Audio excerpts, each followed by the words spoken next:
It's time for the 1430 Connection on 1430 WNAV and 99.9 FM, spotlighting news, newsmakers, and important community issues. Now, with this week's edition of the 1430 Connection, here's WNAV news anchor Donna Cole. Welcome to the 1430 Connection. I'm Donna Cole. In the studio with me today is Alka Bromiley. She's the club president for the Annapolis Toastmasters Club. Thank you, Alka, for joining me today. Thank you, Donna, for having us. I appreciate it. When I heard about Annapolis Toastmasters Club, I am embarrassed to admit I did not know of the Toastmasters. It is an international organization, and you are a chapter. Explain it. That's correct, Donna. Yes, and don't be embarrassed. Not a lot of people do know that. So this is why I'm here to promote it. It's been a club that's been going since 1924. We have over 352,000 members with over 16,400 clubs worldwide in 141 different countries. So it's an international non-profit organization to help individuals to develop their public speaking skills, develop confidence, and become leaders, which can help in any walk of life. Well, especially mine. No, and I am interested in it. I found it fascinating. I had no idea we had a chapter here. Your chapter started when? 36 years ago. Yes, it's one of the longest running within this district.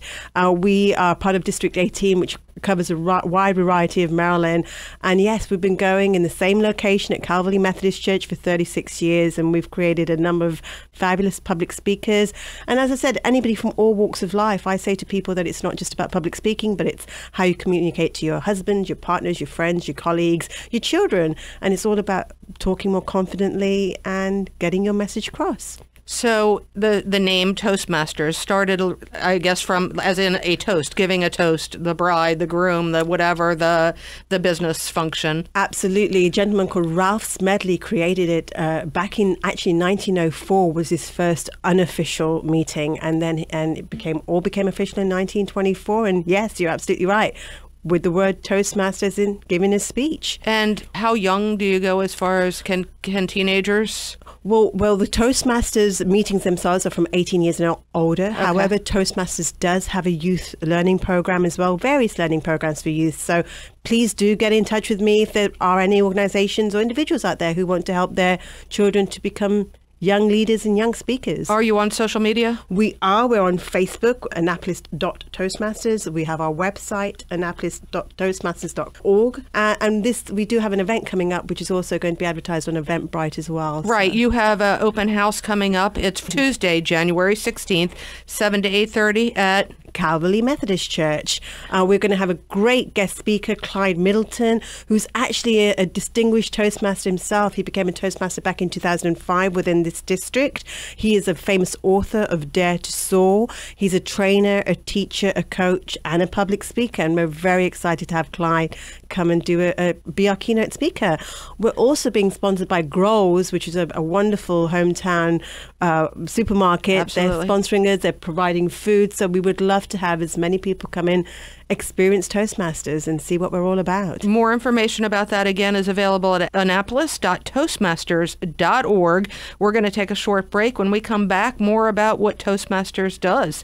This is Donna Cole on the 1430 Connection. We will be right back.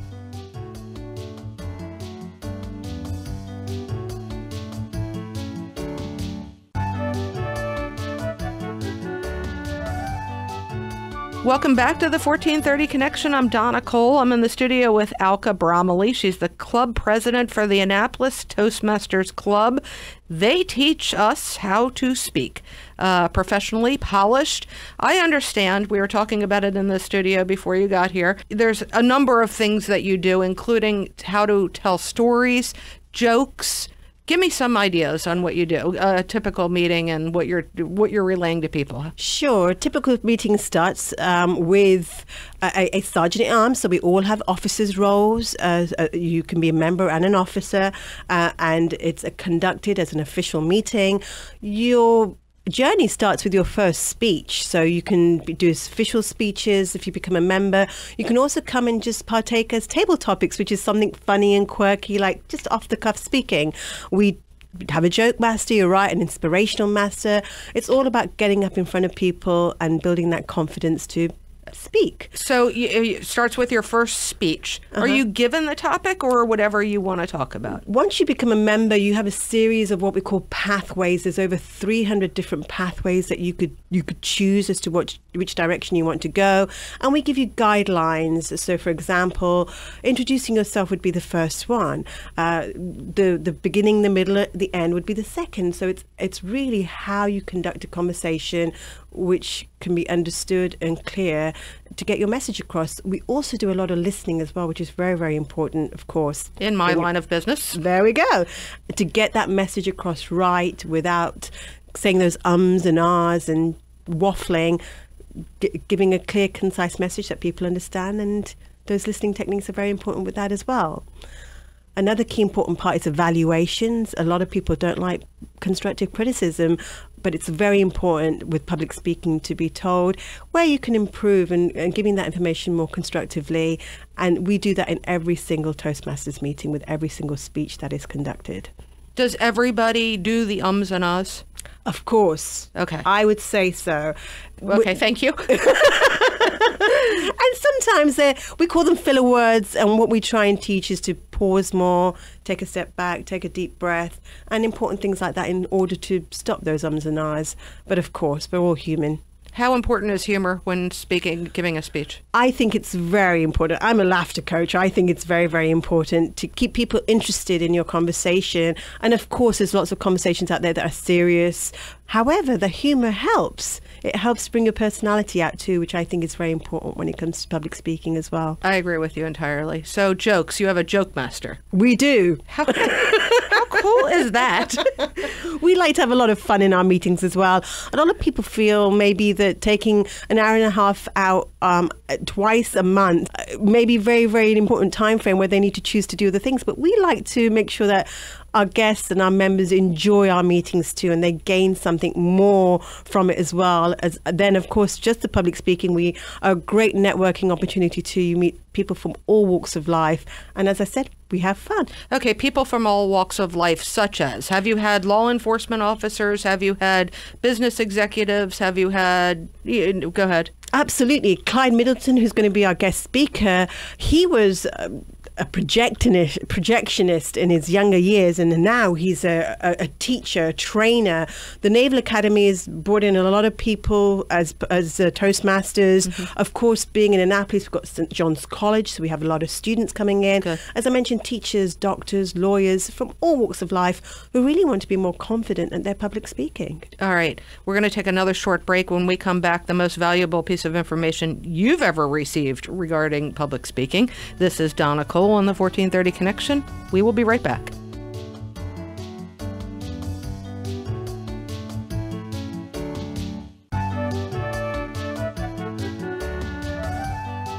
Welcome back to the 1430 Connection. I'm Donna Cole. In the studio with me today is Alka Bromiley. She's the club president for the Annapolis Toastmasters Club. Alka, tell me the most important, most valuable piece of advice you've ever received about public speaking. Oh, wow. There's lots of advice I've received. However, one of the most important is we're all human. We're all the same. Your audience is just the same as you. You're trying to give a message out to somebody who is sat there because they want to listen to you. So be confident. Believe in yourself. If you're willing to stand there and be vulnerable to people and speak, do it. You will only learn by your own mistakes. The biggest, there's the not the there's the the biggest mistake most people make, do you think? What is that? Absolutely, the ums, the ahs, because they're nervous. And there are ways of getting over that, which obviously Toastmasters is there to help you with. One of the biggest mistakes is just not getting up to speak and not voicing your opinions and your ideas and your thoughts. They are the most difficult mistakes because you don't believe in yourself, and that's where Toastmasters can help you as well. I tend to talk too fast sometimes. That's a big one, yeah? It is. I used to talk very fast, and I still think I do. Again, Toastmasters can help you with that. With every speech that you do, you have an evaluator there to evaluate you, as well as your colleagues evaluating you as well, which may sound daunting, but all those smaller evaluations help to improve yourself, and speaking fast is one of them. And often, as I said, you just have to take a step back, take a deep breath, pause, and start again. A common trait, I think, in my industry, even though we are journalists and reporters and out there reporting to the world exactly what's going on in our communities, many of us are introverted. So while we're fine with a microphone in our face or a camera or whatever it is, when you put us in a party atmosphere, it gets really uncomfortable. I can understand that. Again, Toastmasters can help you in any walks of life. And a lot of people say to me, well, I don't want to be a public speaker. I don't want to stand up in front of hundreds of people and speak. It's not all about that. It's being able to conduct yourself professionally, calmly, confidently in any environment, whether it's a party or whether it's talking to your children, as I said, or in a wedding or any kind of You're talking to your circumstance. coworkers. I could understand it would help when negotiating for whatever in a business situation. Absolutely. Negotiating for that deal, or whether it's just getting through day-to-day life in a work environment, going to the supermarket and talking to the teller there, or at the bank. It's all those things in everyday walks of life. And the earlier you start, I would say it's a lot better because it's a learning process. So tell me the programs you have for youth. We have a youth leadership program which we can conduct over a 6, 7, 8 week period.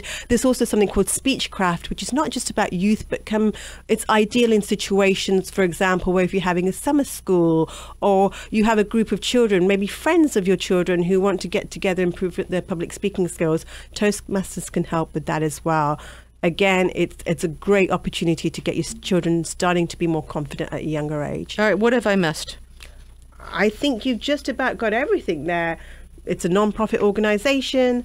We've been going for such a long time, and we are one of the world's biggest public speaking organizations, if not the biggest public speaking organization. And you meet, the Annapolis Toastmasters Club meets the first and third Tuesday of each month, 7:15 to 9 p.m. at the Calvary United Methodist Church. It's on Rowell Boulevard in Annapolis, right near the stadium, yes? Right near the stadium, right near the State House. Okay, and dues? Yes, we have dues. We have there is as little as $45 every 6 months. We have a club fee too. So, for example, for $69 for every 6 months, you can become the best public speaker you want to become. And if organizations or businesses are interested in like a group? Absolutely. We've just created a new group with the legislative session. So please do get in touch with us. We can help you for your employees, for your clubs, organizations, to help people to become more confident at speaking. And the open house, there's no cost to that to come in? It's absolutely free. We have refreshments. We have a great public speaker. You can come and learn a lot.